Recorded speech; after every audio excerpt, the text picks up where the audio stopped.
Hola, ¿qué tal? ¿Cómo les va? Espero que se me escuche bien y espero ser breve, cosa que generalmente no logro.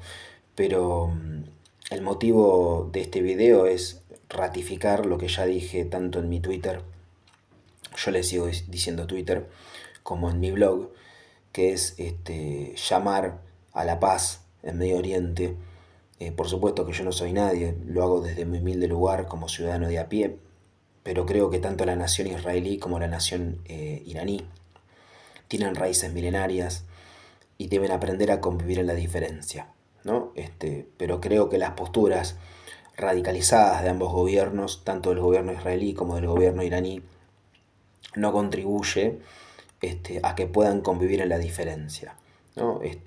Convivir en la diferencia no implica pensar igual, ¿no? Sobre todo si tenés dos tradiciones culturales bastante diferentes. Pero creo que deben aprender a convivir en la diferencia, porque no pueden entrar ninguno de los dos en la narrativa de eliminar al otro. ¿Se entiende?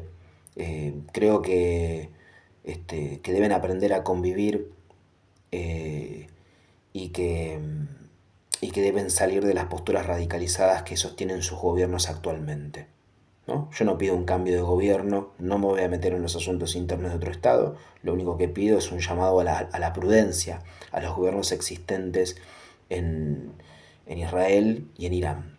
También recomiendo y sugiero y exijo, más que recomendar y sugerir, eh, defender el principio de dos estados, es decir, que tanto israelíes como palestinos tengan su estado. Por supuesto que los israelíes ya tienen su estado nacional y creo que toda nación tiene derecho a tener un estado, pero también creo que la nación palestina también tiene que tener un estado para poder poner fin al conflicto entre Israel y Palestina, y que ambos estados puedan convivir en paz, ¿no? Es decir, sentar a todas las partes involucradas, eh, eh, y también de alguna manera ser partícipe de esa mesa de negociación, el Consejo de Seguridad de las Naciones Unidas, y que de alguna manera se pueda conseguir una salida negociada al conflicto entre Israel y Palestina. Eh, Creo que el principio de dos estados es lo más justo y encima es un principio que ha sido ratificado por las Naciones Unidas, como también ratificado por la postura francesa de hace unos meses. Eh, por otro lado, sugiero que los gobiernos, como dije anteriormente, de Israel y de Irán, eh, hagan una desescalada de este conflicto, hagan un llamamiento a la paz. Creo que Netanyahu, de alguna manera, pone en peligro a su población, porque consideremos que Israel no es un territorio muy grande y que la cúpula de hierro ya demostró vulnerabilidades. Y si los drones iraníes siguen penetrando la cúpula de hierro, va a poner en peligro a su propia población, Netanyahu. Este, por supuesto que Irán es menos poderoso que los Estados Unidos, eso está claro, este, pero de alguna manera eh, eh, es un territorio mucho más grande que Israel. Eh, entonces, creo que Trump, por el motivo que fuere, se dejó llevar por las narices por Netanyahu y, y creo que el ingreso a los Estados Unidos en un conflicto armado no es precisamente lo más atinado para la paz global, ¿no? Ya que el presidente Trump eh, ha hecho bastantes berrinches por no tener el Premio Nobel de la Paz. Me parece que con lo que está haciendo últimamente, eh, las personas del Premio Nobel de la Paz, o los que otorgan el dicho premio, hicieron bien en no seleccionarlo, ¿no? También creo que se equivocaron en seleccionar a a María Corina Machado, ya que, bueno, apoyó una invasión, un acto de agresión militar ilegal contra su propio país, ¿no? Por supuesto que el premio fue antes de dicho acto de agresión militar ilegal, y que no puede revertirse, pero bueno, para la próxima habría que revisar bien cuáles son las personas a las cuales se les da el premio, ¿no? Esto no implica justificar al gobierno de Maduro, ya que, como sabemos, el gobierno de Maduro ha tenido un proceso electoral plagado de irregularidades, ya que no presentaba las actas, la oposición tenía más pruebas de haber ganado dicha elección, porque tenía actas, ¿no?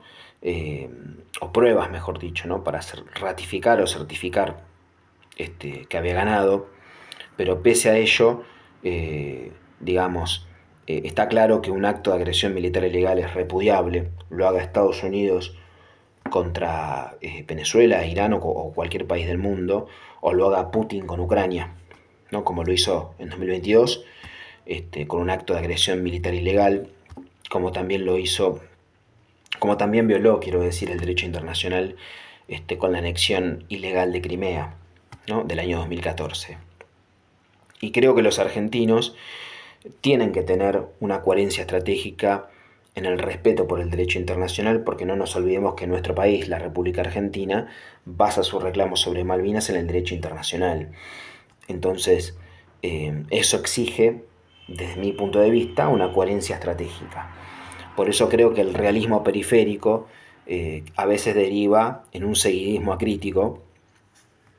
Por supuesto que Carlos Escudé fue una persona muy importante y muy destacada y digamos, es muy interesante el realismo periférico, pero en el caso argentino encuentra sus limitaciones para poder ser aplicado, ya que de alguna manera este seguidismo acrítico en apoyar cualquier cosa que haga que hagan los Estados Unidos eh, puede ser bastante negativo para los intereses argentinos, sobre todo en el reclamo de Malvinas, digamos, ¿no? También creo que la expresidenta Cristina Kirchner en su momento se equivocó en no condenar la agresión militar ilegal de Rusia sobre Ucrania de 2022, como también se equivocó en no condenar de alguna manera la anexión ilegal de Crimea, porque son dos violaciones del derecho internacional. Vos no podés reclamar por la violación del derecho internacional que hacen los británicos en Malvinas, es decir, manteniendo una ocupación ilegal sobre Malvinas, en Malvinas, y al mismo tiempo reclamar por el respeto por el derecho internacional cuando Trump viola el derecho internacional y al mismo tiempo cuando Putin viola el derecho internacional no poner el grito en el cielo. Entonces yo creo que todo malvinero tiene que tener una coherencia estratégica en el derecho internacional. Y lo mismo para Milei, que de alguna manera él en su momento repudió lo que hizo Putin en Ucrania, ese acto de agresión militar ilegal de Rusia sobre Ucrania, pero cuando Trump comete un acto de agresión militar ilegal sobre Venezuela y sobre Irán, enseguida el presidente actual, Milei, sale a apoyar dicha violación del derecho internacional. Entonces, yo creo que en ambos lados de la grieta hay una aplicación selectiva del derecho internacional. Y eso creo, desde mi mirada, que es, es malo para la posición argentina, ¿no? La posición argentina sobre Malvinas está basada en el derecho internacional al cual a la Argentina le asiste la razón. Entonces, eso requiere una coherencia estratégica en velar por el respeto por el derecho internacional y no tener una aplicación selectiva del mismo. No, perdón que mueva la cámara, pero estoy con el celular, no con la computadora. Eh, Así que bueno, tampoco es que yo vengo a bajar línea ni a cagar a pedos y perdón el lenguaje poco coloquial, al actual presidente y a la expresidenta, pero sí quiero remarcar esto para que, bueno, todos podemos cometer errores, sí, pero estaría bueno no volver a cometerlos. Eh, Porque esto no pasa por el kirchnerismo, el mileísmo, es una cuestión de Estado, ¿no? La cuestión Malvinas es una cuestión de Estado que debe trascender a los gobiernos. Y nosotros, insisto, basamos el reclamo sobre Malvinas en el derecho internacional. Y eso nos implica tener un respeto irrestricto del mismo, ¿no? Y tener una coherencia estratégica en el respeto del mismo. ¿Se entiende? Bueno, nosotros no podemos salir a justificar que los rusos eh, tengan una ocupación ilegal de un territorio en Ucrania y luego reclamar que los británicos ocuparon ilegalmente una parte de territorio nacional. Digamos, no podemos tener un doble estándar en ese sentido. Todo acto de ocupación ilegal de un territorio debe ser repudiado por el derecho internacional. Lo hagan los británicos en Malvinas o lo hagan los rusos en Ucrania. O lo haga Trump en Groenlandia. No lo ha hecho Trump en Groenlandia, pero sí sugirió hacerlo, sugirió tomar ese territorio por la fuerza, ocuparlo ilegalmente. Y nosotros no podemos justificar eso. Lo haga Trump o lo haga Putin. ¿Se entiende? Entonces, el seguidismo acrítico prorruso o el seguidismo acrítico proestadounidense muchas veces es contrario al interés nacional. Entonces, eh, por supuesto que insisto, creo que el realismo periférico es una escuela muy interesante, pero para el caso argentino creo que no es aplicable, ¿no? Eh, digamos, aparte es difícil insertarse geopolíticamente en Occidente, totalmente en Occidente, pese a que Argentina es un país occidentalmente cultural, es decir, es occidental desde el punto de vista cultural, quiero decir, lo dije mal, pero, pero geopolíticamente tiene una dificultad para insertarse geopolíticamente en el occidente geopolítico, ¿no? Y tiene esa dificultad porque precisamente tiene un conflicto territorial con uno de los miembros de ese occidente geopolítico, que es el Reino Unido. Entonces, mientras la Argentina no resuelva esta disputa territorial por Malvinas, por la vía diplomática, aclaremos, va a ser difícil que Argentina se pueda integrar geopolíticamente en Occidente de forma total. Y alguno me podrá decir, bueno, pero ya somos aliados extra-OTAN. Sí, pero esa condición puede ser cambiada, ¿no? Yo creo que la Argentina tiene que tener un juego de ambigüedad estratégica, ¿no? Y una vez que pueda recuperar las Malvinas por la vía diplomática, ahí sí insertarse en Occidente geopolíticamente sin ningún tipo de problema. Pero hacerlo bajo formas golistas, es decir, inspirado de alguna manera en el general de Gaulle, que tiene muchos hilos conductores con Perón, para mí. ¿Y por qué inspirado en esa idea? Porque es un occidentalismo autónomo, según mi mirada. ¿Esto qué quiere decir? Que somos occidentales desde el punto de vista cultural, y de hecho Perón lo dijo en una entrevista en un medio estadounidense, somos occidentales y nos sentimos occidentales, decía Perón, ¿no? Pero también aclaraba que su área de preferencia era la región, ¿no?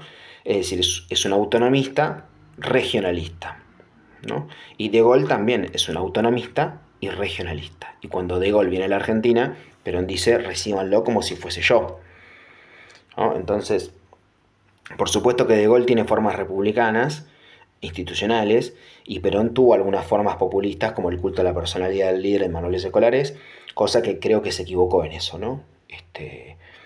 Y también como en algunos presos políticos como Pugliese y Balbín, a los cuales les pide disculpas cuando regresa a la Argentina, ¿no? Entonces, pero más allá de las formas, de estas diversas formas, está claro que son dos occidentalismos autónomos, ¿no? Y son dos proyectos autonomistas y regionalistas, ¿no? No puede ser catalogado bajo la etiqueta de fascista porque el fascismo es un movimiento totalitario. Y acá estamos no es lo mismo el totalitarismo que el populismo, son dos cosas diferentes, ¿no? Entonces, lo que quiero decir con todo esto es que creo que la Argentina, la única forma que tiene de integrarse geopolíticamente en Occidente es si recupera las Malvinas por la vía diplomática, y una vez que lo haga, no habría problemas en insertarse geopolíticamente en Occidente, pero sin bases extranjeras dentro de nuestro territorio. De hecho, Francia es miembro de la OTAN, pero no tiene bases extranjeras dentro de su territorio, ¿no? Entonces, una cosa es ser aliado y otra cosa es ser vasallo. Pero mientras la Argentina no recupere las Malvinas, no podremos ser aliados de Occidente. Tampoco enemigos. Por eso digo de ambigüedad estratégica, ¿no? Es decir, comerciar con los Estados Unidos, con China, con todos los países del mundo. pero en condiciones soberanas, no en condiciones de sumisión o de seguidismo acrítico. Eh, Reconociendo que somos Occidente culturalmente, sí, tenemos democracia, digamos, el Fernet lo tomamos con Coca-Cola, digo, no, digamos, tenemos mucha, desde esas cuestiones de, de, de, de, de pertenecer a Occidente no solamente por tener democracia, un país cristiano, etcétera, sino también que tenemos muchos hábitos nacionales mezclados con productos extranjeros, digamos, ¿no? Como el caso de la Coca-Cola, que la hemos ya casi apropiado, ¿no? De alguna manera. Este, pero bueno, en definitiva, somos Occidente, sí, culturalmente sí, geopolíticamente no podemos integrarnos completamente en Occidente por tener una disputa territorial con uno de los miembros del Occidente geopolítico, que es el Reino Unido. Entonces, mientras no tengamos las Malvinas, mientras no recuperemos las Malvinas por la vía diplomática, ambigüedad estratégica, ¿no? Y si las recuperamos por la vía diplomática, nos podremos integrar en Occidente geopolíticamente, pero sin bases extranjeras dentro del territorio. ¿Está? Esa es mi postura, ¿no? Occidentalismo autónomo, con Malvinas recuperada, de alguna manera, ¿no? Pero sí, somos occidentales, pero también somos autónomos y regionales, parafraseando un poquito a Perón, pero bueno, nada más. Somos occidentales y nos sentimos occidentales, pero desde la región. Y nuestra área del mundo y nuestra área de preferencia es la región. Y yo no hablo de latinoamericano, no, primero porque el concepto de latino no me termina de cerrar, digamos, ¿no? Latino son las lenguas derivadas del latín. Eh, ¿Y qué hacemos con los países de la CELAC que tienen habla sajona, que hablan inglés? Los dejas afuera. Y algunos hablan de hispanidad. Bueno, pero ¿qué haces con Brasil? No entra lo hispano ahí. Es decir, yo creo en la argentinidad, sin negar el trabajo de los historiadores hispanistas. Digo, la argentinidad tiene raíces en la hispanidad, sí, pero nosotros no salimos en la calle diciendo hostias, ¿se entiende? Vamos por la calle con nuestro propio lunfardo, con nuestra propia identidad, diciendo che, boludo, bueno, hablando de esa forma. Tenemos nuestra propia identidad cultural, los argentinos, nuestro tango, digo, la nación es una identidad cultural y nosotros tenemos una nación argentina. Y un Estado argentino también lo tenemos, pero es un Estado que a veces se abre totalmente, a veces se cierra totalmente y no encuentra una agenda de desarrollo que salga del proteccionismo total o de la apertura comercial total, ¿no? Porque tenemos que encontrar ese equilibrio, ¿no? Porque cuando tenés una economía muy cerrada, en el caso argentino muchas veces se llega al stop and go, y cuando tenés una economía muy abierta tenés bolsones de desempleo y no hay Uber que aguante para esos bolsones de desempleo. Entonces, si vos tenés una estrategia intermedia de, bueno, protejo el acero, protejo la industria automotriz, los autos que ya produzco, los que son de tecnología superior, no hay ningún problema en importarlos, pero digo, acero automotriz, potencio el campo y el sector minero, YPF mantiene 51% de las acciones en mano del Estado, etcétera, y, y tenés lo demás, casi todo lo importás, salvo excepciones como alguna que otra cuestión textil, etcétera, pero no te cerrás completamente, no aplicás lo insólito de aplicar aranceles a productos que no producís, no tiene ningún sentido, eso solo tiene un efecto recaudatorio, pero no tiene ningún sentido este, digamos, práctico para mí. Entonces, es decir, tener ni una economía completamente abierta ni tampoco una economía completamente cerrada. Tratar de tener un orden macroeconómico, tener un índice de inflación interanual de un dígito y bajo, que nos permita poder crecer en términos reales, tener un banco central independiente, una política económica contracíclica, es decir, un orden macro que te permita una inyección de capitales por cuenta capital en el sector productivo, integrarte y de esa manera integrarte en las cadenas de valor globales, ¿no? Entonces tenés un ingreso de divisas, podés desarrollar sectores específicos, y tenés un ingreso de divisas, ¿no? Y sobre todo tenés una política exterior pacifista, ¿no? Esto no implica no fortalecer tu aparato de defensa, quiere decir que estás armado por si te atacan, ¿se entiende? Tener cierta autonomía estratégica, eh, cierta autonomía heterodoxa, ¿no? Entonces, simplemente estas cosas, ¿no? Pero bueno, les dejo un abrazo, ojalá ya pase en Medio Oriente, ojalá los medios puedan informar con más precisión, pero bueno, nada más, simplemente eso. Ojalá Netanyahu pueda entender que es importante llegar a la paz, que la mejor manera de cuidar la seguridad de sus ciudadanos es llegar a la paz. Israel es un territorio pequeño territorialmente y eso es un peligro. La cúpula de hierro no es perfecta. Ya demostró vulnerabilidades e Israel es un país pequeño. No es un país grande como Irán, en términos territoriales, ¿no? Entonces, hay que tener prudencia con eso y si no, por lo menos ir a un armisticio sí o sí, por lo menos. Pero bueno, sería importante poder llegar a la paz, y que el gobierno iraní entienda que tiene que convivir con Israel y que el gobierno de Israel entienda que tiene que convivir con Irán, que son dos naciones milenarias, con raíces milenarias, quiero decir, y que deben convivir. No eliminar al otro. No se puede eliminar al otro. Hay que convivir con el otro, ¿no? Convivir respetando sus tradiciones, su religión. No ir y asesinar a un líder religioso. Eso está mal. Si vos querés que respeten tu religión, vos respetá la religión de los demás. Entonces, empezando por ahí. Por supuesto que denunciar violaciones a los derechos humanos no constituye una violación del derecho internacional. Pero algunos gobiernos deciden callarse la boca ante no criticar las violaciones a los derechos humanos de un socio comercial importante para no afectar su estabilidad macroeconómica. Entonces, hay algunos gobiernos que se callan con todo tipo de violaciones de los derechos humanos y hay algunos que tienen una aplicación selectiva o una indignación selectiva. Mi postura es, si sos gobierno argentino, o criticás todas las violaciones a los derechos humanos o no criticás ninguna. Porque no es lo mismo un gobierno que una organización de derechos humanos como Amnistía, que tiene más libertad para opinar. Más allá de que Amnistía a veces se equivoca en no respetar la presunción de inocencia, que es un derecho humano universal. Entonces, en definitiva, creo que tienen que aprender a convivir. Y sobre todo moderarse sus gobiernos. Moderarse. La nación judía tiene derecho a tener un Estado.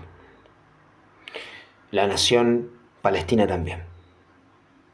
Y tienen que convivir. Los iraníes tienen derecho a vivir y a existir, yendo a lo de Irán, ¿no? Volviendo a lo de Irán. Y los israelíes tienen derecho a vivir y a existir. Tienen que convivir en la diferencia.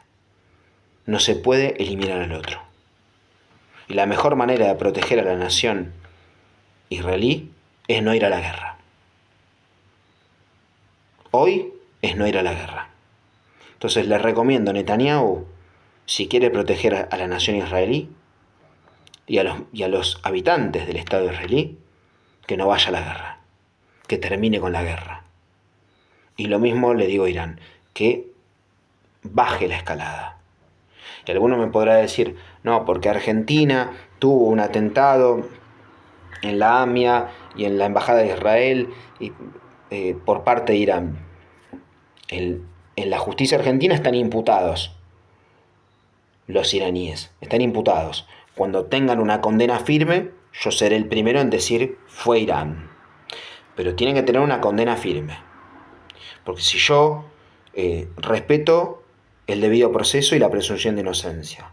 Cuando fue lo de Españolo con el gobierno, dije, hasta que no haya una condena firme, no voy a decir que Karina es una coimera, no voy a decir que el presidente es un corrupto, porque era el abogado personal del presidente español, ¿eh? Entonces, yo respeto la presunción de inocencia en todo proceso judicial, sea contra la AFA, sea contra los señalados, digamos, los imputados iraníes, o sea, los imputados del gobierno nacional.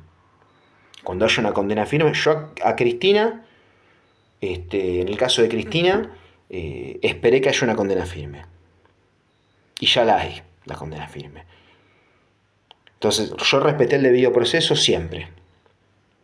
¿No? Ahora después alguno podrá decir, no, esa condena es justa, es injusta, bueno, esa es otra discusión, ¿no? Pero durante el proceso se debe respetar la presunción de inocencia. ¿Se entiende? Así que bueno, nada más. Paz en Medio Oriente. Así que bueno, chau chau.